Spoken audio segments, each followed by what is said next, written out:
કેમ છો મિત્રો? આજે આપણે બનાવવાના છે ચીઝ કોર્ન ચાટ.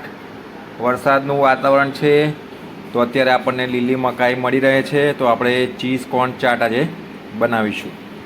એના માટે આપણે લીધી છે લીલા મરચાં, ચીલી ફ્લેક્સ, ઓરિગાનો, પિઝા સિઝનિંગ, આ બાફેલી લીલી મકાઈ અને એક ચીઝનો ટુકડો. એક વાસણને આપણે ગેસ પર ગરમ કરી એનામાં આપણે 2 પરી તેલ એડ કરવાનું છે. વાસણમાં તેલ ગરમ થાય એટલે એને આવી રીતે પસારી લેવાનું. પછી એમાં આપણે બાફેલી મકાઈ એડ કરવાની છે. અહીંયા મેં 500 ગ્રામ જેટલી બાફેલી મકાઈ લીધી છે. હવે એને 30 સેકન્ડ સુધી સાંતળી લેવાની છે. આ રેસીપીમાં ખાલી ધ્યાન એટલું જ રાખવાનું છે કે તમારું ગેસનું ફ્લેમ લોથી મીડિયમ રાખવાનું છે. સાંતળી લીધા પછી એમાં 2 કાપેલા લીલા મરચાં એડ કરવાના છે. હવે આપણે એને લીલી મકાઈ જે બાફેલી છે એની સાથે મિક્સ કરી લઈશું. ગેસ લો ટુ મીડિયમ રાખવાનું છે. તો લીલા મરચાંને આપણે મકાઈ સાથે મિક્સ કરી લીધા. હવે એમાં આપણે એડ કરીશું ચીલી ફ્લેક્સ, પિઝા સિઝનિંગ અને ઓરિગેનો. આ બધું મેં અડધી ચમચી લીધેલું છે.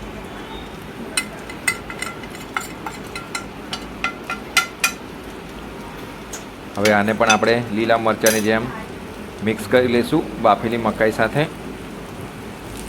ચાલો આને આપણે મિક્સ કરી લઈએ. તો પિઝા સિઝનિંગ, ઓરિગેનો અને ચીલી ફ્લેક્સને પણ આપણે બાફેલી મકાઈ સાથે મિક્સ કરી લીધું છે. આને પણ આપણે 30 સેકન્ડ જેટલું મિક્સ કરવાનું છે.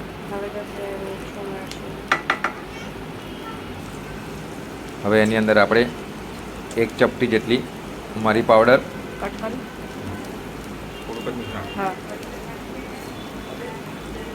અડધી ચમચી મીઠું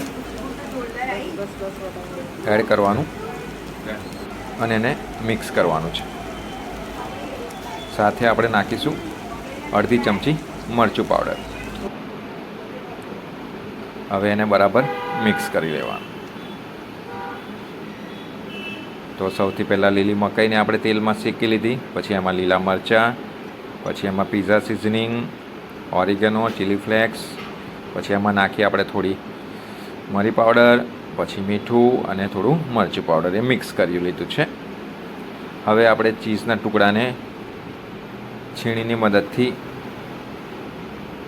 આવી રીતે બાફેલી મકાઈ પર એડ કરીશું.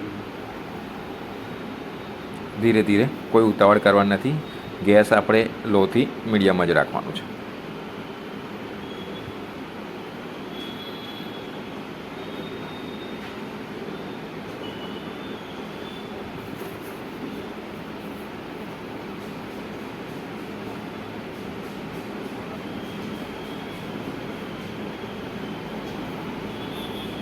તો આપણે ચીઝ પણ એડ કરી લીધું છે. હવે એને આપણે મિક્સ કરવાનું છે. એકદમ ઇઝી રેસીપી છે મિત્રો. બસ 5 મિનિટમાં તમારી ચીઝ કોર્ન ચાટ બની જશે. વિડીયો અધૂરો ના જોતા કે સ્કીપ ના કરતા, નહીં તો પછી ટેસ્ટ નહીં આવે. તો આપણું આ ચીઝ કોર્ન ચાટ રેડી છે. હવે એને આપણે સર્વ કરી લેવાનું છે. જો કેટલું ટેસ્ટી દેખાય છે. બહુ જ ટેસ્ટી બનેલું મિત્રો.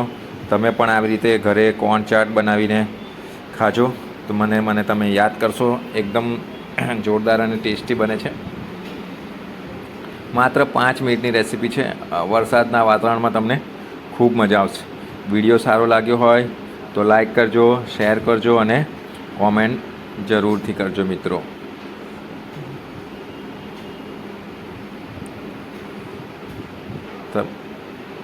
તમે આ વિડીયો પૂરો જોયો એના માટે તમારો ખૂબ ખૂબ ધન્યવાદ. આશા રાખું છું કે તમે પણ આ ચાટ ઘરે બનાવીને જરૂરથી ટ્રાય કરશો. છેલ્લે આપણે પ્લેટમાં કાઢ્યા પછી આપણને સૌને ગમે એવા ધાણા એડ કરી લેવાના છે. તો આપણી આ ચીઝ કોર્ન ચાટ રેડી છે ખાવા માટે. તમે પણ બનાવો અને મને કોમેન્ટમાં જરૂર જણાવજો કે તમારી ચાટ કેવી બની. Bye bye.